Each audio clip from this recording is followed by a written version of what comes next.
नमस्कार दोस्तों, मैं विजय तिवारी। स्वागत है आपका हमारे YouTube channel the book society में, जहां हम आज की क्लास में सब्जेक्ट कोड BHIC 113 के चैप्टर नंबर 5 को डिस्कस करेंगे।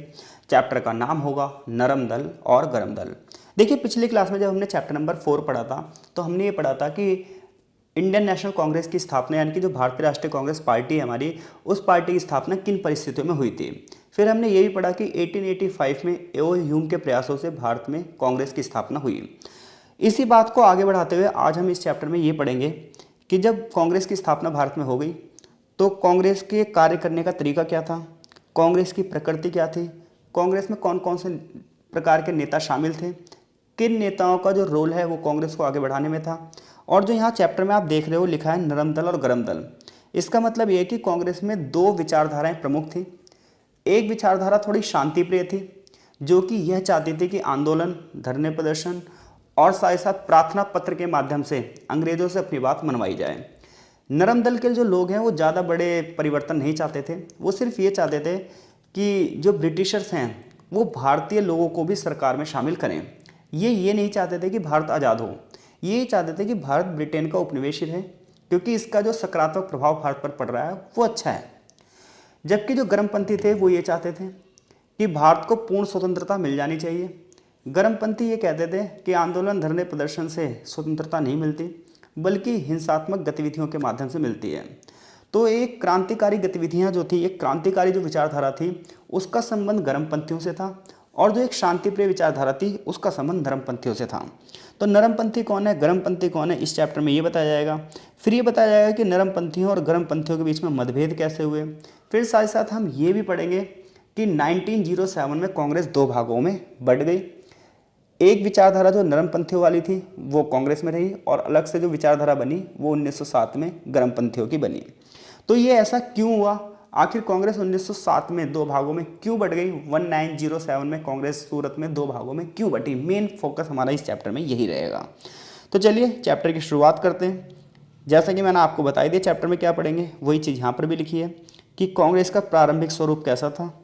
हम ये भी जानेंगे कि कांग्रेस में नरमपंथी और जो गर्म दलीय विचारधारा थी, इनकी क्या क्या विशेषताएं थी, इन दोनों के बीच में मतभेद क्यों हुए, और 1907 में कांग्रेस का विभाजन क्यों हुआ, और ये सारी चीज़ें भारतीय राष्ट्रीय कांग्रेस और देश के आंदोलन को कैसे प्रभावित करेंगी। ये सारी चीज़ें हम इस चैप्टर में पढ़ने वाले हैं। चैप्टर बड़ा इंटरेस्टिंग होने वाला है, तो अंत तक वीडियो को जरूर देखें और कमेंट बॉक्स में कमेंट करके अपनी प्रतिक्रियाएँ भी हमें जरूर दें। सबसे पहले चैप्टर की एक प्रस्तावना दी गई है। प्रस्तावना हमें ये बता रही है कि जब 1885 में भारतीय राष्ट्रीय कांग्रेस बनी, यानी कि आपको पता है 1885 में कांग्रेस की स्थापना हुई थी, तो जब कोई भी पार्टी बनेगी तो अपने कुछ उद्देश्य भी तो बताएगी कि हाँ भाई हमने ये पार्टी क्यों बनाई है।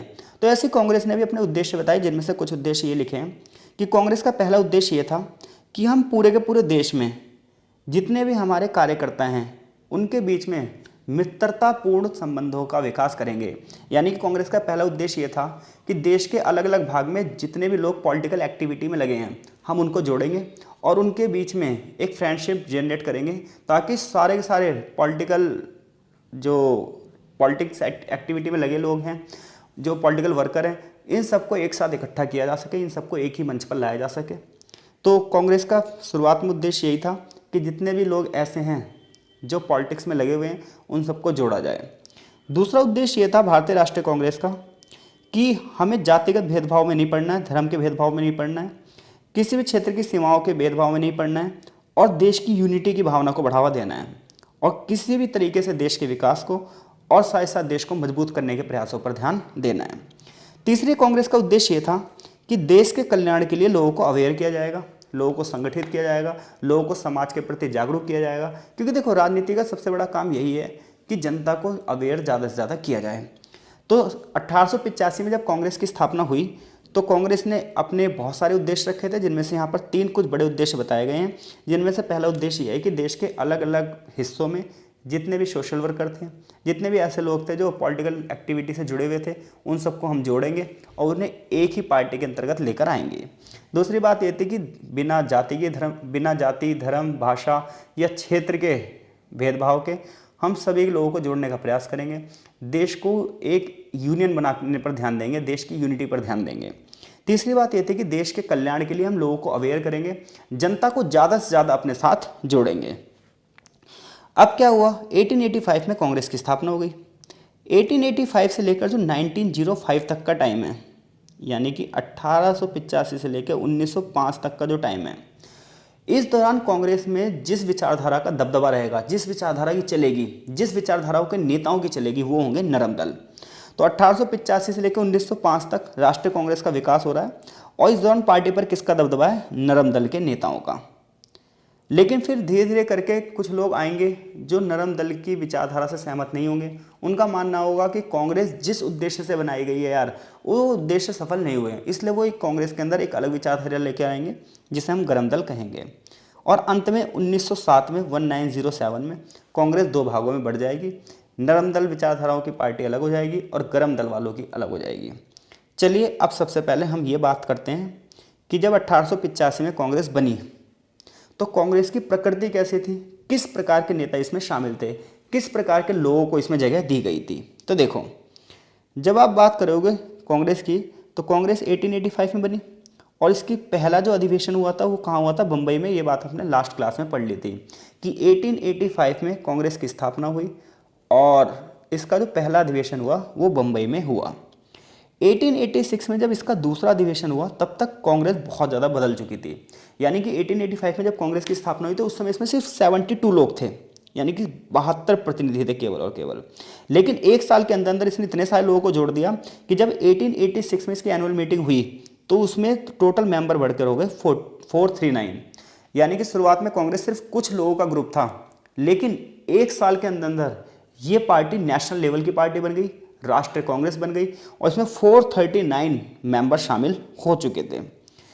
अब इन्होंने ये डिसाइड किया कि हम भाई देश के किसी भी हिस्से में कभी कहीं पर भी अपने अधिवेशन रखेंगे ताकि ज़्यादा से ज़्यादा लोगों को जोड़ा जाए। यानी कि 1885 में जब कांग्रेस बन रही है तो उस समय सिर्फ ये 72 मेंबर्स थे इसमें, और अगले ही साल इसमें 439 मेंबर हो गए और इस तरीके से पार्टी एक साल के अंदर ही नेशनल पार्टी बन गई। अब शुरुआत में कांग्रेस में किस टाइप के लोग थे वो देखते हैं। तो देखो, जब आप शुरुआत में कांग्रेस की बात करोगे तो कांग्रेस के कागजों में ये लिखा था कि भाई कांग्रेस में सभी जाति के लोग होंगे, सभी धर्म के लोग होंगे, सभी पेशों के लोग होंगे। कोई बंदा कोई भी एक्टिविटी कर रहा होगा, किसी प्रकार के व्यापार कर रहा होगा, वो भी इसमें शामिल होगा। क्षेत्र के सभी क्षेत्रों के लोग इसमें शामिल होंगे। यानी कि कांग्रेस ये कह रही है हम पूरे देश की लीडरशिप कर रहे हैं, तो अगर हम पूरे देश की लीडरशिप कर रहे हैं तो हमारे इस ग्रुप में सभी जातियों के लोग होने चाहिए, सभी धर्म के लोग होने चाहिए, सभी भाषा के लोग होने चाहिए, सभी पेशों के लोग होने चाहिए। कोई बंदा कोई भी व्यापार कर रहा है वो भी हमारे यहाँ शामिल होना चाहिए। लेकिन ये सब जो परिभाषाओं में बात लिखी थी ये रियल में इसमें कुछ नहीं था ऐसा। जब हम कांग्रेस की प्रकृति को देखते हैं तो हमें ये पता चलता है कि उस समय के जो वेल एजुकेटेड लोग थे, यानी कि शिक्षित लोग थे या मिडिल क्लास लोग थे, वही इसमें सबसे ज़्यादा थे। अगर आप पेशों की दृष्टि से देखोगे सबसे ज़्यादा इसमें वकील थे, जबकि लिखा हुआ है कि सभी पेशों के लोग होंगे, यानी कि सभी प्रकार की एक्टिविटी वाले लोग होंगे। लेकिन जब आप वास्तव में कांग्रेस को देखोगे तो उसमें सबसे ज़्यादा वकील थे। जाति की बात करोगे तो सबसे ज़्यादा ब्राह्मण थे। इसके अलावा एक राइटर हैं अनिल सील, इन्होंने अपनी किताब में लिखा भी, इनकी किताब का नाम है the emergence of Indian nationalism. इस किताब में इन्होंने लिखा है कि वैसे तो कांग्रेस ये कह रही है कि सभी प्रांतों की पार्टी है ये, लेकिन इसमें केवल बम्बई, कलकत्ता और मद्रास प्रेसिडेंसी के सबसे ज़्यादा मेंबर थे। तो हम कैसे कहते हैं कांग्रेस एक नेशनल पार्टी थी? हम तो ये कहेंगे कि ये बम्बई, कलकत्ता और मद्रास के कुछ लोगों द्वारा बनाई गई पार्टी थी। यानी कि एक तरफ तो कांग्रेस कह रही है कि हमारे यहाँ सभी प्रांतों के लोग होने चाहिए, सभी धर्मों के लोग होने चाहिए, सभी भाषा के लोग होने चाहिए, सभी जाति के लोग होने चाहिए। बट जब हम देखते हैं तो केवल इसमें क्या है, वेल एजुकेटेड पर्सन ही है, मिडिल क्लास है, या फिर वो लोग हैं जातियों में ब्राह्मणों की संख्या ज़्यादा है, पेशों वालों में वकीलों की संख्या सबसे ज़्यादा है। प्रांतों की बात करें तो बम्बई, कलकत्ता और मद्रास से सबसे ज़्यादा लोग हैं। अन्य क्षेत्रों से लोग शुरुआत में कांग्रेस में नहीं हैं। जैसे कि यहाँ पर एक टेबल भी दी गई है, अगर आप देखोगे तो 1885 में जब कांग्रेस की पहली मीटिंग हुई तो उसमें 72 मेंबर थे टोटल, जिनमें से 39 यानी कि आधे से भी ज़्यादा वकील थे, 14 बंदे पत्रकार थे, एक डॉक्टर था और 18 बंदे अन्य थे। जबकि जब दूसरी मीटिंग हुई इसमें 166 वकील थे, 40 पत्रकार थे।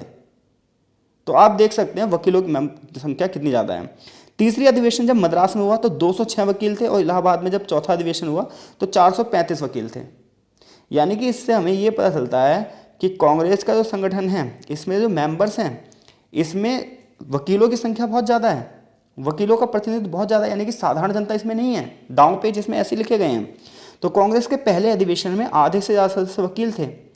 अगले अधिवेशन में जाओगे तो वकीलों की लीडरशिप और भी आगे रहेगी, इसके अलावा पत्रकार, डॉक्टर और टीचर इसमें होंगे। पहले अधिवेशन में केवल 2 ही टीचर थे, आगे चलकर 50 की संख्या हो गई इसमें। तो देखा जाए तो साधारण जनता कांग्रेस में नहीं थी, किसानों के संगठन इसमें नहीं थे। कांग्रेस ये चाहती थी कि जो बड़े बड़े जमींदार हैं देश में, बड़े बड़े जागीरदार हैं, जो बड़े बड़े राजा हैं, इन्हें भी कांग्रेस से जोड़ा जाए। तो इन्हें जोड़ने से 2 फायदे थे, क्योंकि अगर आप किसी राजा को अपनी पार्टी में जोड़ रहे हो तो उसकी प्रजा अपने आप जुड़ जाएगी। दूसरी बात, थोड़ा सा आपको फंड भी मिल जाएगा, डोनेशन भी मिल जाएगी। तो क्या कह रहा है, पूंजी मिल जाएगी वहाँ से और लोगों पर अच्छा प्रभाव भी पड़ेगा कि सारे बड़े बड़े लोग इस पार्टी में हैं। तो अगर हम शुरुआत में कांग्रेस का नेचर देखें कि कांग्रेस किस प्रकार के लोगों से बनी हुई है, तो शुरुआत में कांग्रेस में ज़्यादातर वकील हैं, पत्रकार हैं या फिर अन्य पढ़े लिखे लोग हैं। यानी कि देश के जो लोअर क्लास के लोग थे उस समय, जो निम्न वर्गीय लोग थे, वो इसमें नहीं जुड़े थे, उन्हें जोड़ा ही नहीं गया था। मद्रास, बम्बई और कलकत्ता प्रेसिडेंसी के ही मेंबर इसमें सबसे ज़्यादा थे। और उसके बाद भी कांग्रेस ये प्रयास कर रही थी कि बड़े बड़े जमींदार, बड़े बड़े राजाओं का समर्थन इसे मिल जाए, इससे इसका प्रभाव अच्छा हो जाएगा और डोनेशन भी अच्छी मिल जाएगी। तो शुरुआत में कांग्रेस का संयोजन कैसा है, आई होप से चीज़ें आपको समझ में आ गई होंगी। अब हम बात कर रहे हैं कि कांग्रेस के कार्य करने का तरीका शुरुआत में कैसा था। तो देखो, शुरुआत में जो कांग्रेस का कार्य करने का तरीका था वो बड़ा शांतिपूर्ण था। ठीक है, ये केवल संवैधानिक तरीकों से आगे बढ़ना चाहती थी। इसका ये मानना था शुरुआत में कांग्रेस का कि जो ब्रिटेन की सरकार है उसे रियल में ना इंडिया की सिचुएशन पता ही नहीं है। ब्रिटेन की सरकार को ये बात पता ही नहीं है कि उसके जो नौकरशाह हैं, उसके जो ब्यूरोक्रेट्स हैं, उसके जो सरकारी कर्मचारी हैं, वो यहाँ की जनता का शोषण कर रहे हैं। तो कांग्रेस की विचारधारा ये मानती थी कि अगर हम ब्रिटेन की गवर्नमेंट को ये बात शो कर दें, ये बात दिखा दें कि भारतीय जनता बहुत पीड़ित है, तो ब्रिटेन की सरकार बहुत अच्छी है, वो इस पीड़ा को दूर करेगी, वो भारतीयों के कष्ट को दूर करेगी। शुरुआत में कांग्रेस इस चीज़ पर चल रही है और इसीलिए वो ज़्यादा से ज़्यादा प्रचार पर ध्यान दे रहे हैं कि कांग्रेस जितनी बड़ी पार्टी बनती जाए उतनी जल्दी वो सरकार की नज़रों में आ जाएगी। तो शुरुआत के कांग्रेस जनों का एक संवैधानिक आंदोलन में विश्वास था। ये क्या है मैंने बता दिया आपको। इसलिए जो कांग्रेस थी वो प्रेस के माध्यम से और अपनी जो साल की एनुअल मीटिंग होती थी, वार्षिक अधिवेशन होते थे, उसके माध्यम से वो अपना प्रचार करती थी। प्रेस के माध्यम से बात की जाए तो कांग्रेस के बहुत सारे नेता ऐसे थे जो खुद इंग्लिश या भारतीय भाषाओं में जो न्यूज़पेपर थे उसके एडिटर थे, तो वो समाचार पत्रों में अपनी बात लिखते थे। तो समाचार पत्रों में अपनी बात को उठाना जनता तक पहुंचने का एक सबसे आसान तरीका था उस टाइम पर। तो वो लोग हमेशा कुछ ना कुछ लिखते रहते थे और जनता को अवेयर करते रहते थे। इसके अलावा हर साल जो अधिवेशन होता था कांग्रेस का, उसके माध्यम से ही प्रचार प्रसार किया जाता था। जो समस्याएं होती थी उस पर विचार विमर्श किया जाता था। ब्रिटेन की सरकार जो भी एक्टिविटी करती थी उस पर भी चर्चा की जाती थी। तो ऐसे में जो ये अधिवेशन होने लगे साल दर साल के, इसमें जो मध्यवर्गीय शिक्षित लोग थे, सरकार थे, इन दोनों का ध्यान कांग्रेस ने अट्रैक्ट कर लिया।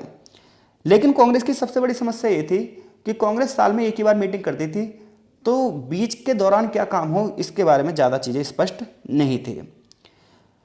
तो कांग्रेसियों की अगर बात करें शुरुआत में, तो ये ब्रिटिश शासन को न्यायप्रिय मानते थे। इनका मानना था ब्रिटिश शासन बहुत अच्छा है। इनका ये दृढ़ विश्वास था कि भाई इंग्लैंड में अगर अंग्रेजों तक भारत की दशा सही तरीके से पहुंचे तो सब कुछ ठीक हो जाएगा।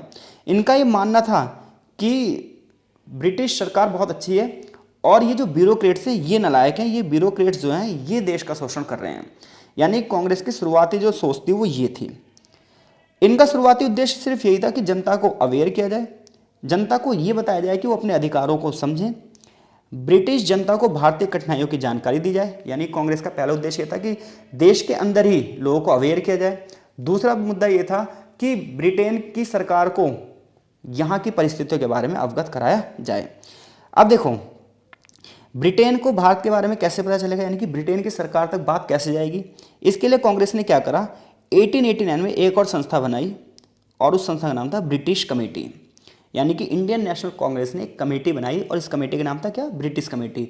ब्रिटिश कमेटी के मेंबर क्या होंगे, ये ब्रिटेन में ही जाकर भारत के मुद्दों को हवा देंगे और इसमें सबसे बड़ा जो नाम आएगा वो आएगा दादा भाई नौरोजी का।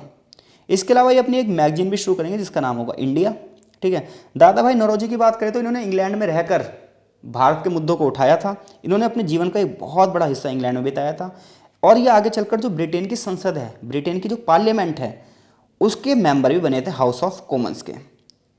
ठीक है भाई, तो कांग्रेस का एक पार्ट ब्रिटिश कमेटी के रूप में इंग्लैंड में रहेगा और वो भारत के मुद्दों को इंग्लैंड की सरकार को बताएगा और इसमें सबसे बड़ा नाम किसका होगा, दादा भाई नौरोजी का। अब ये जो दादा भाई नौरोजी हैं ये मुद्दों को उठाएंगे, लेकिन ना इन सब चीज़ों का कोई प्रभाव अंग्रेजों पर नहीं पड़ेगा, अंग्रेज कर देंगे इन्हें टोटली इग्नोर। अब जब ये टोटली इग्नोर हो जाएंगे तो इन्हीं के अंदर कुछ ऐसी विचारधारा के लोग आएंगे जिन्हें हम गर्म दल की विचारधारा कहेंगे।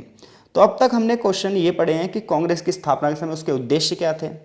इसके अलावा शुरुआत में कांग्रेस सिर्फ एक मध्यवर्गीय संस्था थी, इसमें सभी लोग शामिल नहीं थे, कुछ ही वर्ग के लोग इसमें शामिल थे। और साथ ही साथ हमने ये भी पढ़ा कि शुरुआत में कांग्रेस के काम करने के तरीके क्या थे। वो सिर्फ ये चाहते थे कि जनता को अवेयर किया जाए। दूसरा, उनकी नज़रों में ब्रिटिश शासन अच्छा था। वो ये चाहते थे कि ब्रिटेन की सरकार को भारत की रियलिटी को शो किया जाए कि हम कितनी गरीबी में, कितनी पिछड़ी हुई जगह पर रह रहे हैं, और ऐसे में फिर वो हमारे लिए दया भाव दिखाएंगे और हमारे लिए एक्टिविटी करेंगे। क्योंकि उनका मानना था जो नौकरशाह है, सरकारी कर्मचारी हैं, वो अपना अपना खा रहे हैं, भ्रष्टाचार फैला रहे हैं और सरकार को सही बात पता ही नहीं चल पा रही है। ऐसी गलत फहमी में थे शुरुआत में ये लीडर्स। अब हमें नरम दल के बारे में पढ़ाया जाएगा, नरम दल की विशेषताओं के बारे में पढ़ाया जाएगा। तो देखो नरम दल क्या है, ये तो मैंने आपको बता ही दिया कि नरम दल शांतिप्रिय नीतियों पर चल रहा है, वो संवैधानिक आदर्शों पर चल रहा है। तो 1885 से लेकर 1905 तक, यानी कि 1885 से लेकर 1905 तक कांग्रेस में जिस विचारधारा का दबदबा रहेगा हम उसी विचारधारा को नरम दल के नाम से जानेंगे। ये क्या करेंगे, हल्के फुल्के सुधार हो जाएं भारत में, ठीक है, और इन्हीं के बंदे लीडर बन जाएं। थोड़ी सी इंग्लैंड हमें आर्थिक सहायता दे दे, यानी कि थोड़ी सी हमारी इकोनॉमी डेवलप कर दे, प्रशासन में थोड़ा सा सुधार हो जाए और भारत के नागरिकों को थोड़े से अधिकार मिल जाएं। सिर्फ ये इतना ही चाहेंगे। शुरुआत में इनकी डिमांड ये होगी कि जो भारत में सरकार है, प्रांतीय काउंसिल है, उनका गठन किया जाए और भारत के लोगों को ही इसमें सदस्यता दी जाए, क्योंकि भारत के लोगों की समस्या जो है वो भारतीय ही समझ सकते हैं। दूसरी डिमांड इनकी ये थी, देखो इंडियन सिविल सर्विसेज, यानी कि जो उस समय ICS की परीक्षाएं होती थी उस समय इंग्लैंड में होती थी, यानी कि जो ब्यूरोक्रेट्स थे उनकी परीक्षाएं कहाँ पर होती थी, इंग्लैंड में। तो भारतीय राष्ट्रीय कांग्रेस ये चाहती थी कि जो इंडियन सिविल सर्विस का ये एग्जाम है ना, ये एग्जाम इंडिया में भी हो, यानी कि उस समय इंडियन सिविल सर्विस का एग्जाम कहाँ होता था, इंग्लैंड में होता था। तो भारतीय राष्ट्रीय कांग्रेस क्या चाह रही है कि इंडियन सिविल सर्विस का जो एग्जाम है कहाँ पर हो, भारत में हो। दूसरी बात ये चाहते थे कि जो न्यायपालिका है इसका क्षेत्र कार्यपालिका से क्या हो, अलग हो, यानी कि जो एग्जीक्यूटिव है उसका क्षेत्र अलग हो और न्यायपालिका का क्षेत्र अलग हो। सीन ये था कि जो कार्यपालिका में गवर्नर जनरल था ये न्यायालय के मामले में हस्तक्षेप कर सकता था, तो इसलिए नरम दल के नेता ये चाहते थे कि न्यायपालिका अपना काम स्वतंत्र रूप से कर सके और जो कार्यपालिका है वो उसके मामले में इंटरफेयर ना करे। इसके अलावा ये चाहते थे आर्म्स एक्ट को रद्द कर दिया जाए। आर्म्स एक्ट में ये बात रखी गई थी कि भारतीय लोग किसी प्रकार के हथियार नहीं रख सकते हैं, तो आर्म्स एक्ट के भी विरोध किया इन्होंने। इसके अलावा इन्होंने ये कहा कि सेना में जो बड़े बड़े पद हैं वो सिर्फ और सिर्फ किसको मिल रहे हैं, तो सेना में जो पद हैं जैसे सेकंड लेफ्टिनेंट या उससे ऊपर के जो पद हैं वो भारतीयों को मिल ही नहीं है, वो तो ब्रिटिशर्स ही हैं उसके ऊपर, भारतीयों को तो निम्न पद दिए गए हैं। तो इसलिए कांग्रेस ये कह रही है कि भाई सेना में भारतीयों को भी ऊंचे पद दिए जाएं। इसके अलावा कांग्रेस ये कह रही है कि भाई सैनिक खर्चों में कमी करो और जन कल्याण को बढ़ावा दो, क्योंकि आप बहुत बड़ा अमाउंट सैनिक खर्चे पे कर दे रहे हो, जनता का कल्याण हो ही नहीं रहा है। इसके अलावा जो हमारी भूमि से संबंधित नियम हैं उसमें भी बदलाव किए जाएं। तो नरम दल के नेताओं की कुछ ये सिंपल सी डिमांड्स थी। इन्होंने कहीं पर भी ये नहीं कहा कि भारत को स्वतंत्रता मिलनी चाहिए, ये चाहते थे थोड़े बहुत सुधार हो, भारतीय लोगों को ही शासन चलाने का अधिकार मिल जाए और फिर यही लोग नेता बन जाएं। तो एक तरीके से बस केवल ब्रिटेन का हम उपनिवेश बने रहें लेकिन शासन हमें मिल जाए, ऐसा इनका सोचना था। खैर, कांग्रेस ने सरकार द्वारा उठाए गए जितने भी कदम थे उस पर अपनी राय देती थी, यानी कि सरकार कोई भी कानून बनाती थी, कोई भी एक्टिविटी करती थी तो कांग्रेस उस पर अपना व्यू देती थी और जो गलत चीज़ें थी उसका विरोध भी करती थी। हर साल दर साल यही चीज़ें चलती थी। शुरुआत में सरकार ने टोटली इग्नोर किया, यानी कि ब्रिटिश गवर्नमेंट ने नरम दल वाले लोगों पर यानी कांग्रेस पर कोई भी ध्यान नहीं दिया, ना 1885 में, ना 1886 में, ना 1887 में, ना 1888 में। लेकिन 4 साल के बाद जो ब्रिटिश गवर्नमेंट थी उन्होंने कांग्रेस के खिलाफ लोगों को भड़काना शुरू कर दिया, क्योंकि उन्हें लगने लगा था यार कहीं कांग्रेस एक बड़ी पार्टी बनकर ना हो जाए। तो कांग्रेस का ये जो टाइम पीरियड था ये नरम दल का युग है, उदारवादियों का युग है। जो इस काल के जो नेतागण हैं वो अपनी मांगे बहुत आसानी से रखेंगे, वो सरकार को नाराज नहीं करना चाहेंगे, वो कोई भी खतरा मोल नहीं लेना चाहेंगे, वो किसी भी तरीके से नहीं चाहेंगे कि ब्रिटिश गवर्नमेंट जो है वो उनका दमन करे। तो 1885 से लेकर 1892 तक बस कांग्रेस की डिमांड ये होगी थोड़े बहुत सुधार होते रहें, थोड़े बहुत सुधार होते हैं बस। 1892 में एक कानून बनाया जाएगा, लेकिन इस कानून में जो डिमांड कांग्रेस चाहेगी वो डिमांड सरकार नहीं देगी। परिणाम ये होगा कि जो कांग्रेस के नेता हैं ये अब क्या करेंगे, ब्रिटिश गवर्नमेंट का विरोध करना शुरू कर देंगे। और जब कांग्रेस के नेता ब्रिटिश गवर्नमेंट का विरोध करना शुरू कर देंगे तो ब्रिटिश गवर्नमेंट भी कांग्रेस को क्या करेगी, दमन करना, उसको खत्म करना, उसके अंदर विरोध करवाना शुरू कर देगी। अब देखो कांग्रेस के नेताओं ने क्या करा, अब ब्रिटेन का खुल्लम खुल्ला विरोध करना शुरू करा, लेकिन शांतिपूर्वक तरीके से, कोई विरोध नहीं, कोई दंगा नहीं, कोई लड़ाई नहीं, कोई झगड़ा नहीं। उन्होंने ये कहा कि भाई देखो कि भारत की अर्थव्यवस्था जो सबसे नीचे जा रही है, इसका सबसे बड़ा कारण कौन है, ब्रिटिशर्स ही हैं। इस काल में दाऊदा भाई नौरोजी की अगर हम बात करें, जिन्हें grand old man of India कहा जाता है, तो इन्होंने एक बहुत बड़ा सिद्धांत दिया। इन्होंने कहा कि भारत की पूंजी गुपचुप तरीके से ब्रिटेन भेजी जा रही है, हमारे देश के जो उद्योग हैं उनका नाश कर दिया जा रहा है, हमारे जो हस्तशिल्प उद्योग थे, हैंड्सक्राफ्ट थी, वो पूरी तरीके से खत्म कर दी गई है, किसानों को नील की खेती करवाने के लिए मजबूर किया जा रहा था, और इसके साथ ही साथ जो हमारी कृषि व्यवस्था थी वो भी पूरी तरीके से बर्बाद हो चुकी थी। यानी कि इस काल में जो हमारे राष्ट्रवादी थे, हमारे देशभक्त थे, इन्होंने भारत की आर्थिक स्थिति पर अपनी आवाज़ बुलंद करी। दादा भाई नौरोजी ने यह कहा कि ब्रिटिश शासन दिन प्रतिदिन जो भी रूल ला रहा है, जो भी रेगुलेशन ला रहा है, वो हमारे ऊपर एक आक्रमण है। धीरे धीरे भारत का विनाश होता जा रहा है, भारत के उद्योग धंधे खत्म होते जा रहे हैं। भारत के उद्योगों का विकास जब ही होगा जब सरकार हमारे लिए कोई वित्तीय सहायता देगी, कुछ रियायतें देगी और निष्पक्ष होकर काम करेगी। क्योंकि ब्रिटेन की सरकार सारी सहायता किसे दे रही है, ब्रिटिश कंपनियों को दे रही है। ब्रिटेन का माल बन रहा है, भारत के बाजारों में बिक रहा है, भारत से तो लोहा, कोयला, कच्चा माल बड़े पैमाने पर ले जाया जा रहा है, लोगों से बंधुआ मजदूरी करवाई जा रही है, जमींदारों को प्रॉफिट हो रहा है। तो ऐसे में ये सब मुद्दे अब धीरे धीरे करके लोगों के बीच में उठने लगे भाई कि ब्रिटिश गवर्नमेंट जो है वो हमारी अर्थव्यवस्था को खत्म कर रही है। अब इन लोगों ने कहा कि देखो सरकार तो कोई काम कर नहीं रही है, तो हम क्या करें, हम स्वदेशी को बढ़ावा दें, यानी कि अपने मार्केट में बाहर का माल बिकने ही ना दें, और हम लोग क्या करें, अपने माल यानी कि अपने देश के सामान को बढ़ावा दें, स्वदेशी उद्योग को बढ़ावा दें, चरखे से बने हुए सामान को बढ़ावा दें, खादी को बढ़ावा दें। तो इन लोगों ने कहा कि इन्होंने डिमांड करी सरकार से कि भारत का जो आर्थिक दोहन है, भारत की जो अर्थव्यवस्था आप बर्बाद कर रहे हो, इसे रोक दो यहीं कहीं। किसानों पर कर का बोझ थोड़ा सा कम कर दो, जो बागानों में मजदूर काम करते हैं उनकी स्थिति थोड़ी सी अच्छी हो जाए, नमक के ऊपर जो टैक्स लगाया जाता है उसे खत्म कर दो, और सैनिक खर्चे में थोड़ी सी कमी करो ताकि जन कल्याण को बढ़ावा हो। ऐसे कांग्रेस ने अपनी डिमांड रखी। इसके अलावा कांग्रेस ने ये सोचा कि जो प्रेस की स्वतंत्रता है वो बनी रहनी चाहिए, क्योंकि अंग्रेज क्या करते थे, जब भी उन्हें लगता था कोई अखबार उनके खिलाफ छाप रहा है तो उसके ऊपर कोई एक्ट लगा देते थे, जैसे कि वर्नाकुलर प्रेस एक्ट भी ऐसे था, कोई भी एक्ट लगाया और क्या कर दिया, प्रेस की स्वतंत्रता छीन ली। तो इसलिए इस दौरान के जो नेता हैं, नरम दल जो नेता हैं, ये कह रहे हैं प्रेस की स्वतंत्रता होनी चाहिए, हमें अपने विचारों को प्रकट करने की स्वतंत्रता होनी चाहिए, क्योंकि यही एक माध्यम जिससे हम लोगों तक पहुंच सकते हैं। तो प्रेस पर जब भी प्रतिबंध लगाया जाता था ये उसको हटाने के लिए विरोध करते थे, आंदोलन करते थे। ठीक है, कांग्रेस के अधिकांश नेताओं ने आर्थिक और राजनीतिक दोनों ही स्तर पर क्या करा, विरोध किया सरकार का। उन्होंने कहा जो रेलवे पर खर्चा किया जा रहा है, बागानों पर खर्चा किया जा रहा है, विदेशी पूंजी जो लगाई जा रही है, इसका इन लोगों ने विरोध किया। इन्होंने कहा ये गलत तरीका है, भारत के शोषण को किया जा रहा है। अब देखो भाई यहाँ तक कोई दिक्कत नहीं है। अब इनकी प्रकृति क्या थी ये सब मैंने आपको बता ही दिया। इन्होंने इस बात पर जोर दिया कि भारत और इंग्लैंड के बीच में जो आर्थिक संबंध है उसमें बदलाव आना चाहिए, और जो व्यापार घाटा है उसमें थोड़ा सा बैलेंस बनना चाहिए। अब भारतीय राष्ट्रीय कांग्रेस जो अपना काम कर रही है उसकी सबसे बड़ी कमी यही रही कि इसने कोई भी जो बात है वो खुलकर सामने नहीं उठाई। लेकिन फिर भी हम ये नहीं कह सकते कि कांग्रेस की सिर्फ ये कमियां ही रही है। राष्ट्रवादी जो नेता थे शुरुआत के, इन्होंने कहीं ना कहीं जनता को बड़े पैमाने पर अवेयर किया है, क्योंकि जब 1885 में कांग्रेस बनी थी तो हमें यहाँ पर पढ़ना तो बहुत आसान लग रहा है, यार इसने ऐसा नहीं किया, इसने ऐसा नहीं किया, इसने ऐसा नहीं किया। देखो शुरुआत में सबसे बड़ी बात थी कि एक बहुत बड़ी मेंबरशिप को इसमें जोड़ा जाए, क्योंकि इतने बड़े देश में अगर 1000 लोग मिलकर एक संस्था को चला रहे हैं तो कौन सी बड़ी बात है। करोड़ों जनसंख्या वाला देश है और उसमें सिर्फ 1000 लोग भारतीय राष्ट्रीय कांग्रेस से जुड़ पाए शुरुआत के 5 सालों में। तो इनका पहला काम किसी भी पार्टी का ये होता है कि वो पॉलिटिकल अवेयरनेस जो है उसे रखें, जनता को ज़्यादा ज़्यादा अपने साथ जोड़े। तो शुरुआत में इनके पास बैकअप नहीं है, तो ये सरकार से इसलिए खुलकर लड़ भी नहीं रहे हैं। जब इनके किसी के पास बैकअप होगा जब भी वो सरकार से खुलकर लड़ पाएगा, तो इनके पास बैकअप नहीं है। अब उस समय मीडिया भी इतनी तगड़ी नहीं थी कि 1 सेकंड में लोगों तक बात पहुंच जाए, तो थोड़ी सी इनकी प्रॉब्लम थी ये। लेकिन फिर भी इनकी तारीफ इसलिए की जाएगी कि जो एजुकेटेड लोग थे उनको इन्होंने अपने तरफ अट्रैक्ट कर ही लिया था।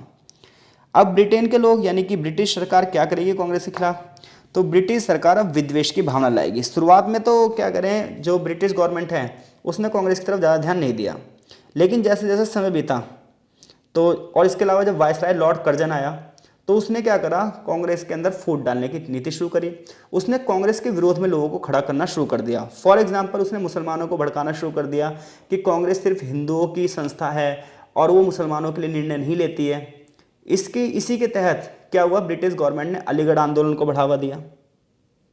ठीक है भाई, तो यानी कुल मिलाकर जब अलीगढ़ आंदोलन को बढ़ावा दिया जा रहा है, यहाँ पर देखिए लिखा हुआ है, आप पैराग्राफ देखेंगे तो अंग्रेजों ने क्या करा, कांग्रेस विरोधी तत्वों को बढ़ावा दिया, कांग्रेस के विरुद्ध अलीगढ़ आंदोलन को बढ़ावा दिया। इसके अलावा उसकी ये चाहती है अंग्रेजों की कि बहुत बड़े पैमाने पर लोग कांग्रेस से क्या रहे हैं, दूर ही रहें। लेकिन जो कांग्रेस है वो अपने थॉट प्रोसेस को कैसे बढ़ा रही है, वो जो उस समय के बड़े बड़े दार्शनिक हैं, या मैं उस समय कहूँ कि उस समय के जो बड़े बड़े समाज सुधारक थे, जैसे राजा राम मोहन राय, आगे चलकर दयानंद सरस्वती, तो ऐसे कुछ लोग थे जिन्होंने शिक्षा के महत्व को समझा था। राजा राम मोहन राय की बात करें तो राजा राम मोहन राय ये सोचते थे कि जो यूरोपीय शासन है वो भारत के लिए वरदान है, हमें क्या करना चाहिए, उसकी जो पॉजिटिविटी है उसे उठाना चाहिए, एजुकेशन को बढ़ावा देना चाहिए, सामाजिक सुधारों को बढ़ावा देना चाहिए, देश में जो अंधविश्वास चल रहे थे उसे खत्म करना चाहिए, और नए तरीके की शिक्षा से हमें अपने आप को आगे बढ़ाना चाहिए। तो इन लोगों से मोटिवेट हो रहे थे इन लोगों से, जो हमारे कांग्रेस के नरम दल के नेता थे। तो इस प्रकार से यहाँ से यहाँ तक जो नरम दल की विचारधारा लिखी है, तो आपसे अगर पूछा जाए कि भारतीय राष्ट्रीय कांग्रेस के नरम विचारधारा की विशेषताओं का अवलोकन कीजिए, तो आप ये बताओगे 1885 में कांग्रेस की स्थापना हुई। शुरुआत में इसमें 72 मेंबर थे और आगे चलकर इनके मेंबर की संख्या बढ़ने लगी। हालांकि शुरुआत में कांग्रेस सिर्फ कुछ ही वर्गों तक सीमित थी, इसमें वकील, टीचर्स, पत्रकार जो थे वही ज़्यादा थे, और ऐसे में कांग्रेस की जो नीतियाँ थी वो नरमपंथी थी। उनका ये मानना था कि जो ब्रिटिश शासन है वो हमारे लिए अच्छा है, बस समस्या ये है कि ब्रिटिश की गवर्नमेंट जो है उसे भारत की समस्याओं के बारे में पता नहीं है, तो अगर हम भारत की समस्याओं को ब्रिटिश गवर्नमेंट को बता दें तो शायद वो हमारे लिए सुधार कर सके। इसलिए इन्होंने प्रार्थना पत्र वगैरह देने की कोशिशें करी, आंदोलन वगैरह धरने प्रदर्शन करके ये कोशिश करी कि उनका ध्यान अपनी ओर आकर्षित करवाया जाए, लेकिन अंग्रेजों का रवैया वैसे रहा, उन्होंने कांग्रेस पर ज़्यादा ध्यान नहीं दिया। आगे चलकर कांग्रेस क्या करेगी, अपनी एक ब्रिटिश कमेटी बनाएगी जिसका काम ये होगा कि वो लंदन में भारतीयों के मुद्दों को उठाएगी। दादा भाई नौरोजी जैसे जो बड़े बड़े नेता हैं ये एक बहुत बड़ा टाइम कहाँ है, इंग्लैंड में बिताएंगे, ताकि भारत की जो कमियां हैं वो इंग्लैंड सरकार तक पहुंचाई जा सके। आगे चलकर ये छोटी छोटी डिमांड्स उठाएंगे, लेकिन 1892 में जब इनकी डिमांड नहीं मानी जाएगी तो ये लोग थोड़ा सा स्वदेशी वगैरह को बढ़ावा देंगे, ब्रिटिश वस्तुओं के बहिष्कार की बात करेंगे। ये कहेंगे कि जो ब्रिटेन की नीतियाँ हैं वो देश की इकोनॉमी को ख़त्म कर रही है, देश की सोसाइटी को ख़त्म कर रही है, तो देश को देश बनाए रखने के लिए लोगों को अवेयर करना जरूरी है। तो 1885 से लेकर 1905 तक कांग्रेस को कुछ हासिल तो नहीं हुआ, लेकिन एक बड़े पैमाने पर उसने लोगों को क्या करा, अवेयर करा। तो अगर आपसे क्वेश्चन पूछ ले 1885 से लेकर 1905 तक कांग्रेस की 5 मांगे लिखिए, तो आप यहाँ पर 10वीं मांग लिख सकते हो, जैसे काउंसिल्स को बढ़ावा दिया जाए, इंडियन सिविल सर्विस का एग्जाम कहाँ रखा जाए, इंग्लैंड की जगह भारत में, न्यायपालिका का स्तर अलग हो, आर्म्स एक्ट को खत्म कर दिया जाए, ब्रिटिश और प्रेस की स्वतंत्रता को बढ़ावा दिया जाए, सैनिक खर्चों में कमी की जाए, व्यापार को बढ़ावा दिया जाए, भारतीय लोगों को भी ऊंचे ऊंचे पदों पर नियुक्ति की जाए। अगला क्वेश्चन है, प्रारंभिक राष्ट्रवादियों ने ब्रिटिश राज की आर्थिक नीतियों की क्या आलोचना की थी, तो मैंने आपको बता दिया है। अब हम इस चैप्टर में पढ़ने वाले हैं गर्म दल की विचारधारा को, यानी कि गर्म दल की विचारधारा क्या थी, गर्म दल की विचारधारा के जो लोग कौन कौन से थे, इनका काम करने का तरीका क्या था, और आगे चलकर नरम दल और गर्म दल के बीच में लड़ाई क्यों होगी, और दोनों ही जो दल हैं वो 1907 में क्यों बढ़ जाएंगे। ये सारी चीज़ें हम इस चैप्टर के पार्ट 2 में पढ़ेंगे। तब तक के लिए आपका बहुत बहुत धन्यवाद। मिलते हैं आपसे इस चैप्टर के भाग 2 में।